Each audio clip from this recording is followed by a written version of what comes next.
بسم اللہ الرحمن الرحیم۔ رب اشرح لی صدری ویسر لی امری واحلل عقدۃ من لسانی یفقہوا قولی۔ معزز خواتین و حضرات، عبدالرزاق لائٹ آف گائیڈنس میں حاضر خدمت ہے۔ آج کا بڑا ہی سینسٹیو و حساس موضوع ہے معاشی حالات، موجودہ معاشی حالات، موز اور افراط زر، بے روزگاری، سیاسی بحران، جھگڑے، فساد، بدامنی اور نا امیدی کے آثار۔ خواتین و حضرات، یہ سب ہماری قوم کے اجتماعی بدعمالی کا نتیجہ ہے اور اللہ تعالیٰ کی طرف سے سرزنش، تنبیہ اور ایک طرح کا عذاب ہے۔ ہم نے کون سی بدعمالی نہیں کی؟ سودی کاروبار، جھوٹ، دغا فریب، جنسی بے روی، ناانصافی، دوسروں کے مال زمین پر قبضہ کرنا، وراثت میں لڑکیوں کو حصہ نہ دینا، ناپ تول میں بے ایمانی، یہ سب رب العزت کے احکامات اور نبی اکرم صلی اللہ علیہ وسلم کی تعلیمات کی کھلی اور اعلان نافرمانی ہے۔ حدیث مبارکہ ہے کہ ایک ایسا وقت آئے گا، بلکہ آ چکا ہے، ہمیں اس کا تو پتہ نہیں کہ ہمارے برخوں کو انتظار ہوگا، بزرگوں کو، لیکن ہمارے زمانے ابھی تو آ چکا ہے کہ مسلمان جھوٹ بولے گا، امانت میں خیانت کرے گا، یعنی حساب کتاب میں ہیرا پھیری کرے گا، وعدے کا پاس نہیں کرے گا۔ یہی حدیث بیان کرتے ہوئے محترم ڈاکٹر اسرار احمد صاحب نے بڑے خوبصورت انداز میں ایک ویڈیو بیان دیا تھا، جس میں بڑے دکھ سے فرمایا کہ پاکستانی قوم اس وقت فاسق قوم بن چکی ہے، کیونکہ ان میں چاروں برائیاں کثرت سے پائی جاتی ہیں اور بدقسمتی سے ان کی اصلاح کی طرف کوئی پیش قدمی نہیں ہو رہی۔ خواتین و حضرات، قرآن کریم میں اللہ تعالیٰ نے چند اقوام کا ذکر کیا ہے جنہوں نے اللہ کے احکامات کی حد درجہ نافرمانی کی اور انبیاء کرام کی تبلیغ اور تنبیہات کے بعد بھی ان کی باتیں نہ سنی، نہ ان پہ عمل کیا۔ اس لیے اللہ تعالیٰ نے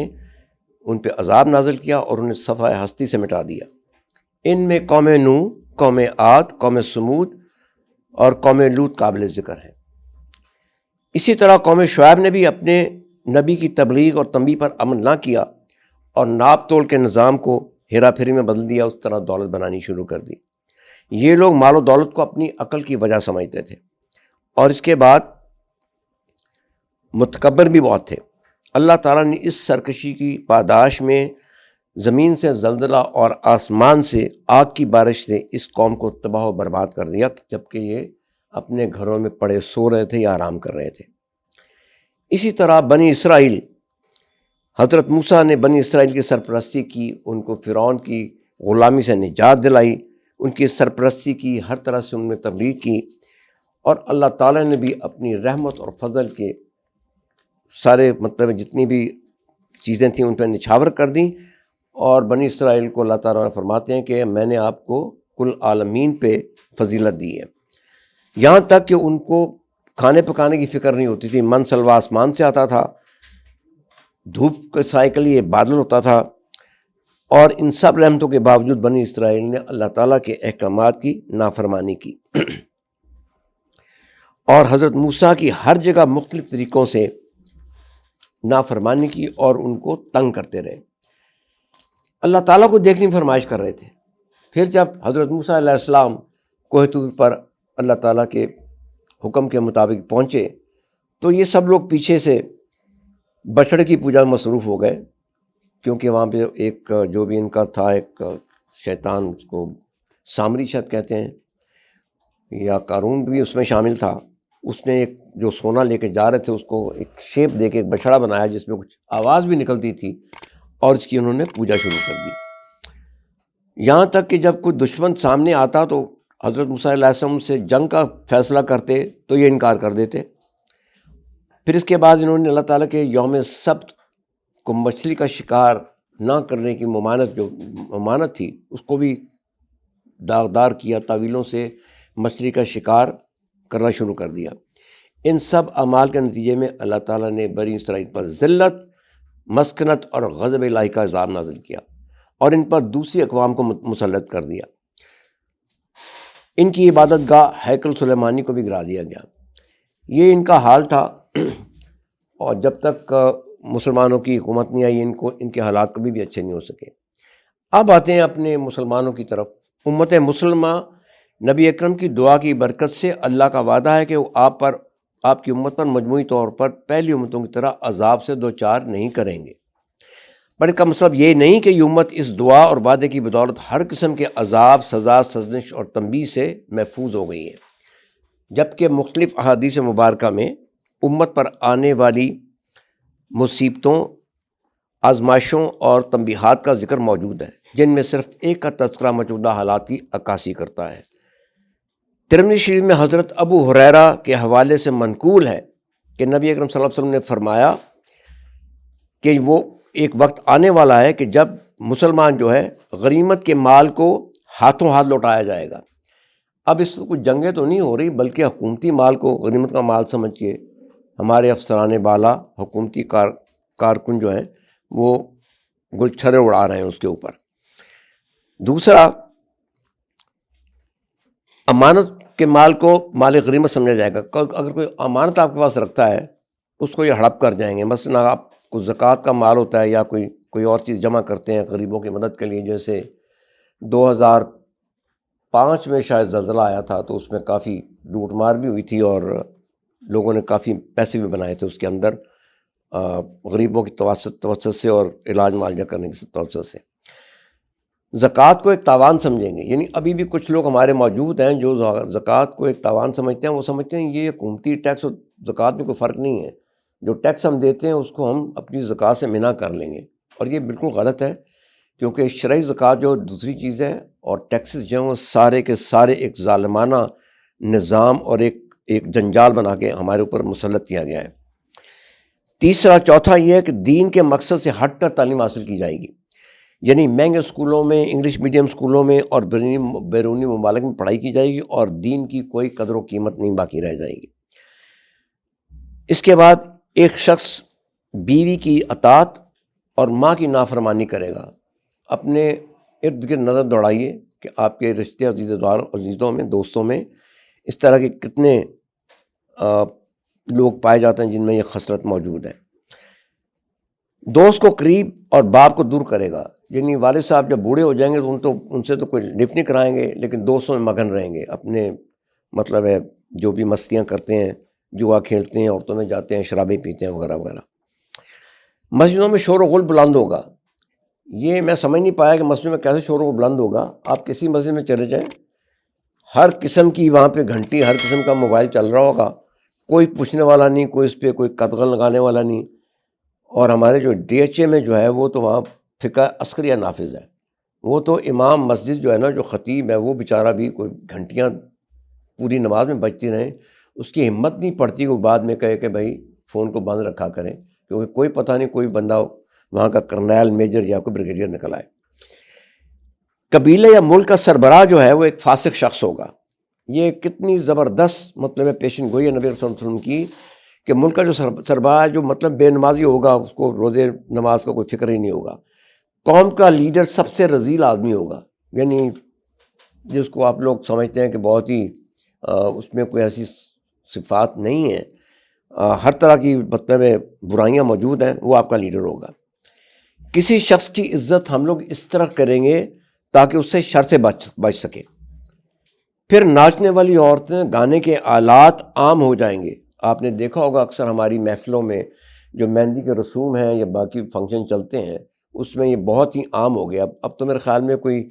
لڑکے وڑکے یا جو ٹرانسجینڈر ہیں وہ بھی ایسا ڈانس کرتے ہیں کہ بس ان پہ لوگ روپے اور بے شمار دولت جو ہیں وہ ضائع کرتے ہیں۔ شراب بھی لوگ پئیں گے، عام ہو جائے گی، اس پہ بھی کوئی نہ قانونی پابندی ہوگی، نہ کوئی لوگ آپس میں کہیں گے ایک دوسرے کو۔ امت میں بعد میں آنے والے لوگ پہلوؤں کو برا بلا کہیں گے، یعنی ہم کہیں گے کہ جی شاید شبلی نعمانی یا حالیث جو تھے وہ بڑے بیکورڈ لوگ تھے، وہ ان پڑھ تھے، ان کو پتہ نہیں تھا۔ ظفر علی خان، علامہ اقبال، ان کو ماڈرن سائنس کا، ماڈرن منی میٹرز کا پتہ نہیں تھا، اس لیے وہ ہمارے اوپر یہ کئی چیزیں مسلط کر گئے ہیں۔ اگر ان سب نافرمانیوں کے باوجود کوئی اصلاح کا احساس ہو تو پھر بھی کوئی بات ہے، مگر افسوس، صد افسوس ایسا نہیں ہے۔ یہ بالکل ہمارے اندر کوئی اس کا احساس نہیں، تو پھر نبی صلی اللہ علیہ وسلم کا فرمان ہے کہ پھر زلزلوں، پتھروں کی بارش، شکلیں تبدیل ہونے اور لال آندھی جیسے عذاب کا انتظار کریں۔ یہ مسلمانوں کے لیے مطلب ہے ایک نوید ہے، پیشن گوئی ہے۔ اگر ہم اپنے اعمال نہیں بدلتے تو ان چیزوں کا ہمیں عذاب کی شکل میں ہمارے مسلط ہوں گی. مگر ان سب بدعمالیوں کی بدولت پاکستانی قوم پر ذلت اور مسکنت IMF اور ورلڈ بینک کی صورت میں نازل ہو چکی ہے. آپ پچھلے چند دنوں کی 3-4 مہینوں کی رپورٹیں دیکھیں، خبریں دیکھیں، تو IMF نے ایسی شرائط لگائی ہیں جو کسی کے تصور میں نہیں آ سکتی، اور قوم کے سربراہ اس قدر بے بس اور لاچار ہیں کہ یہاں تک کہ ہمارے میزائل پروگرام اور نیوکلیر پروگرام کو پہلے منجمد کرنے پھر رول بیک کرنے کے منصوبے نظر آ رہے ہیں. خواتین و حضرات، یہ بڑی دردناک لمبی کہانی ہے. میں پچھلے 7-8 سال سے ٹویٹر پہ، فیس بک پہ یہ ساری چیزیں پوسٹ کرتا رہا ہوں، لیکن بڑے افسوس سے کہنا پڑتا ہے کہ کسی دانشور نے، کسی اینالسٹ نے، کسی سربراہ نے یا اینکر نے یا کسی ٹی وی چینل کے مالک نے ان چیزوں کو پک اپ کر کے ایک ٹاپ ٹرینڈ نہیں بنایا کہ یہ ہمارے اوپر یہ مصیبتیں کیوں آ رہی ہیں. فزیکلی یہ ہے کہ آج سے کوئی 56 سال پہلے، یعنی 1967 میں بن گوریان پہلا جو اسرائیل کا پرائم منسٹر تھا، اس نے ایک تقریر کی تھی پیرس میں، اور وہ اپنی فتح کا ایک جشن منا رہے تھے جو کہ انہوں نے مڈل ایسٹرن ساری طاقتوں کے اوپر یا مڈل ایسٹرن ممالک کو فتح کر کے ان کی فوجوں کو، ان کی ایئر فورس کو تباہ کر کے کیا تھا. تو اس نے وارن کیا تھا جو انٹرنیشنل کاؤنسل آف جیوز یا انٹرنیشنل کاؤنسل آف زائنسٹ، صہیونیوں کی بین الاقوامی جو ان کی جماعت ہے، انہوں نے کہا تھا کہ ان کو تو ہم نے فتح کر لیا، لیکن پاکستان ہمارا نشانہ نمبر 1 ہے. مطلب یہ کہ پاکستانی جو ہیں یہ عربوں کو عربوں سے زیادہ پیار کرتے ہیں اور ان کے لیے کٹ مرنے کے لیے تیار ہیں بیکاز آف دیئر ریلیجس فینیٹزم کہہ لیں، جنونی حالت کہہ لیں. اور اس کے ساتھ ہی ہندوستان جو ہے، اس کے جو ہندو لوگ ہیں وہ مسلمانوں سے بہت نفرت کرتے ہیں. لہٰذا ہمارا کام یہ ہوگا کہ ہم ہندوستان میں اپنے ڈیرے ڈالیں، ان سے دوستی کریں، گٹھ جوڑ کریں، کیونکہ وہ بھی گو ماتا کی پوجا کرتے ہیں، ہم بھی بچڑے کی پوجا کرتے ہوئے آئے ہیں کئی سالوں سے، جو ان کے بزرگ تھے بڑے. تو ان کے ساتھ مل کر ہم پاکستان کے خلاف ایسی چالیں چلیں گے، ایسی سازشیں کریں گے، اس پر ایسے منصوبے بنا کے حملے کریں گے کہ پاکستان کو صفحہ ہستی سے مٹا دیں گے، نقشے سے مٹا دیں گے. تو وہ بالکل چیز پوری ہو رہی ہے. 2005 میں بھی ان کا ایک پروگرام آیا تھا اور انہوں نے یہ کہا کہ یہ پاکستان کے نقشے بن گئے، پاکستان رجسٹری نہیں کرے گا، یا اس کو 8 بقول ڈاکٹر اسرار صاحب، انہوں نے تو 8 صوبوں میں تقسیم کر دیا تھا کہ بلوچستان ہوگا، پھر یہ سندھو دیش ہوگا، اپنا جنا پور ہوگا کراچی، پھر ساؤتھ پنجاب، پھر نارتھ پنجاب، پھر کے پی کے. دوسرا ایک اور پلان تھا ان کا، یہ ابھی بھی ہے، ہوگا، ہو سکتا ہے ہو، کیونکہ یہ ویبسٹر ٹارپلے ایک جرنلسٹ ہے امریکہ کا، یہ اس نے انکشاف کیا تھا کہ جب سی پیک اپنا شروع کیا گیا تھا تو امریکہ نے پاکستان پہ without any warning, without any caution حملہ کرنا تھا، اور بلوچستان کو ایک انڈیپینڈنٹ ملک بنانے کی فکر میں تھے کہ وہاں بلا کے وہاں بیٹھ جائیں گے اور سی پیک کا راستہ ہم اس طریقے سے بڑی آسانی سے روک سکیں گے. تو یہ اس کی مطلب ہے سامنے ساری چیزیں نظر آ رہی ہیں اور بڑی مطلب واضح طور پہ نظر آ رہی ہیں. اس کے ساتھ ساتھ میری اپنی دانش میں اس کے پیچھے سارا جو پاکستان کے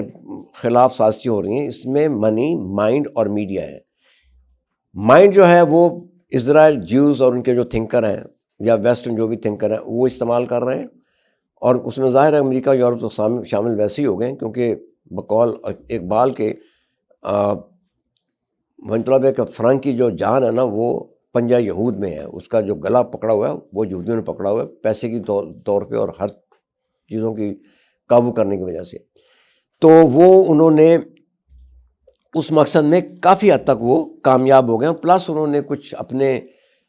30 سے 40% لوگ ہر ڈپارٹمنٹ میں، ہر اسٹیبلشمنٹ میں چھوڑے ہوئے ہیں. آرمی میں ہیں، بیوروکریسی میں ہیں، بزنس مین میں ہیں، اپنا آپ کے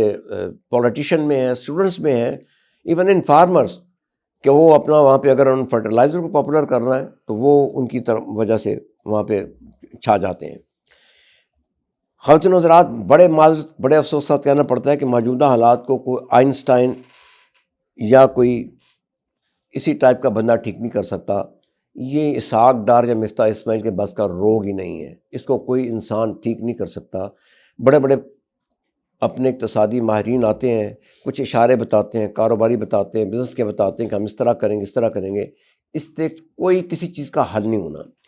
اس کا صرف اور صرف ایک ہی حل ہے، اور وہ ہے اللہ کی ذات، کہ اگر ہم سب لوگ اجتماعی طور پہ اللہ کی طرف متوجہ ہو جائیں، اپنے گناہوں کی اجتماعی طور پہ معافی مانگیں، توبہ کر لیں، اپنے گناہوں سے، گناہ کبیرہ سے توبہ کر کے آئندہ سے اسے پرہیز کریں، تو شاید رحمت خداوندی جوش میں آئے اور ہمیں کوئی نہ کوئی راستہ اس کا نکال دے۔ ورنہ اگر یہی کام چلتا رہا، ہم اپنی عقلوں پہ بیٹھے رہے، تو اس پہ نہ تو کوئی بھی بندہ اس کو حل نہیں کر سکتا، کوئی جماعت نہیں حل کر سکتی، کوئی پولیٹیشین نہیں حل کر سکتا۔ یہ بیکار کی کوششیں کر رہے ہیں۔ یہ ان کو چاہیے کہ جو اللہ تعالیٰ جو کل شائن قدیر ہے، کل شائن علیم ہے، عالم الغیب ہے، کن فیکون ہے، اس کو راضی کر رہے ہیں تاکہ ہم مقبوض ہونے سے بچ جائیں۔ اللہ تعالیٰ کو راضی کرنے کا صرف اور صرف ایک ہی طریقہ ہے کہ علماء کرام اپنے خطبہ جمعہ میں، بلکہ رمضان آ رہا ہے، اس سے زیادہ اور بھی لوگ کافی پاک باز ہو جائیں گے یا اسلام اللہ کے قریب ہو جائیں گے، تو اس میں اجتماعی دعائیں مانگیں کہ یا اللہ ہمارے گناہوں کو معاف کر دے، یا اللہ ہمارے گناہوں کو معاف کر دے۔ اب اگر کثرت سے جو صاحب نصاب لوگ ہیں وہ معافی مانگ لیتے ہیں اور توبہ کر لیتے ہیں، اور آئندہ سچے دل سے توبہ کر کے کچھ گناہوں سے، سارے کا سارا نہیں، کچھ گناہوں سے تائب ہو جائیں، تو شاید اس میں ہماری کوئی بچت ہو جائے۔ ادروائز یہ بالکل اندھیر سامنے چھایا ہوا ہے کہ کوئی نہ کوئی ایسا انقلاب آئے گا کہ یا تو یہ بلوچستان بنے گا یا 8 صوبے بنیں گے۔ اور سب سے بڑی بات یہ ہے کہ انہی گناہوں کی وجہ سے اللہ تعالیٰ نے قوم میں کتنا انتشار پیدا کر دیا ہے کہ بھائی بھائی کے خلاف ہو گئے، گھر گھر میں لوگ نفاق پیدا ہو گئے، لڑائی جھگڑے شروع ہو گئے ہیں، ہر طرح کی عصبیت چھائی ہوئی ہے، لسانی ہے، علاقائی ہے، صوبائی ہے، پھر رورل ہے، شہری ہے، آپ پھر اپنے ورکرز کی ہے، سرمایہ داروں کی ہے۔ تو یہ ابھی آپ کے سامنے ہے کہ کس طریقے سے ایک لیڈر صاحب کو پکڑنے کے لیے پورے لاہور کو یا پورے ایک شہر کو بند کر دیا جاتا ہے۔ تو میری بڑی ادب سے بڑی مخلصانہ استدعا ہے، گزارش ہے کہ جو خطیب حضرات ہیں اپنی تقریروں میں، لچھے دار تقریروں میں اوٹ پٹانگ ادھر ادھر کی اوٹ پٹانگ تو نہیں، مجھے کہنا چاہیے قرآنی آیات کی ضرور تلاوت کریں، حدیث بیان کریں، سب کچھ کریں، لیکن حالات حاضر کو سمجھتے ہوئے کچھ جو بھی وہاں کے لوکل شرفاء ہیں، اشرافیہ ہے، صاحب نصاب لوگوں کو اکٹھا کر کے ایک تو جمعے میں اعلان کریں، دوسری اپنی جو گروپ میں بیٹھتے ہیں مسجد میں کسی معاملے کے لیے، اس پہ بیٹھ کے اجتماعی طور پہ دعا کریں، معافی مانگیں، اللہ سے اپنے گناہوں سے چھٹکارا حاصل کریں، تب جا کے اللہ تعالیٰ کوئی ہمارے لیے کوئی راستہ پیدا کر سکتا ہے۔ خواتین حضرات، یہ میری بڑی مخلصانہ آپ سے استدعا ہے۔ انشاءاللہ آئندہ کسی لاگ میں ملاقات ہوگی اور اس پہ عمل کرنے کی کوشش کریں۔ خدا حافظ، السلام علیکم، رمضان مبارک۔